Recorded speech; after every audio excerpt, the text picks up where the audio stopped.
Some nights feel personal, not just hard, personal. Like life looked at your plans, your effort, your patience, and decided to test you anyway. Something falls apart. Somebody leaves.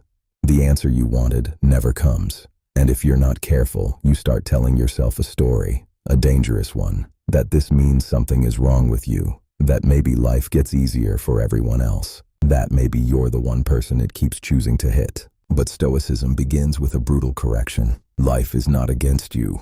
Life is happening, and the moment you stop taking every obstacle as a personal insult, you get your strength back. Tonight, I want to show you what the Stoics understood about hard seasons and why the right response to difficulty is not self-pity, it's self-command. Marcus Aurelius wrote to himself constantly, and one thing you notice when you read him is how often he is trying to correct his own expectations, not because he was weak, because he was human. We suffer twice. First from the event, then from the argument we start with reality after the event has already happened. This should not have happened. They should have understood me. My work should have been enough. I should be further ahead. I should not have to deal with this again. That second layer is where a lot of the damage happens. The Stoics were not telling you not to feel pain. They were telling you not to add fiction to pain, not to turn a difficult moment into a verdict on your worth, not to confuse inconvenience with injustice, not to confuse delay with defeat. Reality does not ask for permission. It arrives. Your power begins 1 second later in how you meet it. There's a line people quote all the time from Stoicism: the obstacle is the way. And most people hear it like a poster, something decorative, something vaguely inspiring. But if you really understand it, it changes how you look at everything that hurts. The obstacle is not just something to survive until your real life begins. The obstacle is the place where your real life is being shaped. Patience is not built when everything arrives on time. Discipline is not built when you feel like working. Calm is not built when the room is quiet and everyone is kind. Those things are built under friction. Epictetus said, "Difficulty shows what men are." I think that's true, but I would add something. Difficulty does not only reveal you, it also introduces you to the version of yourself you have not met yet. The part of you that can stay steady, the part that can absorb impact without becoming bitter, the part that can say, "This is not the life I planned, but it is the life in front of me, and I will meet it with discipline." This is the part modern people struggle with most. We think our main problem is what happened.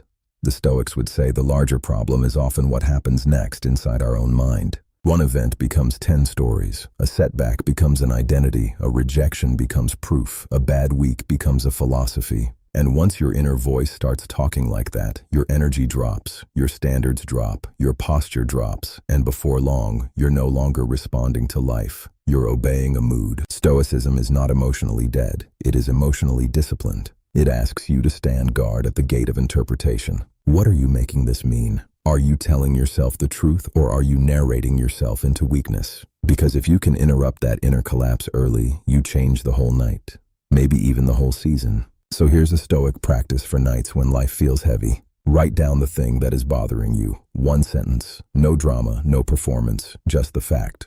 Then split the page in 2. On one side, write what is not in your control: their opinion, the timing, the delay, the past, the outcome, the uncertainty. On the other side, write what is in your control: your next action, your tone, your patience, your standards, your ability to stay honest, your refusal to become smaller because life got harder. This sounds simple because it is simple, but simple is not the same as easy.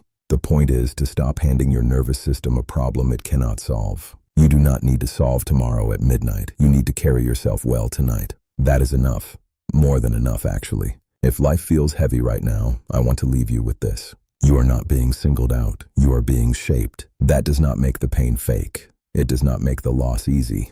But it does mean this moment can still serve you if you stop arguing with the fact that it exists. The Stoics believed character is built in private, in the instant between what happens and what you choose to become because of it. So if tonight is difficult, let it make you more exact, more grounded, less dramatic, more honest, less fragile. Take the hit, keep your form, protect your mind. And remember this: life does not need to go your way for you to become someone strong. It just needs to meet you, and when it does, be ready.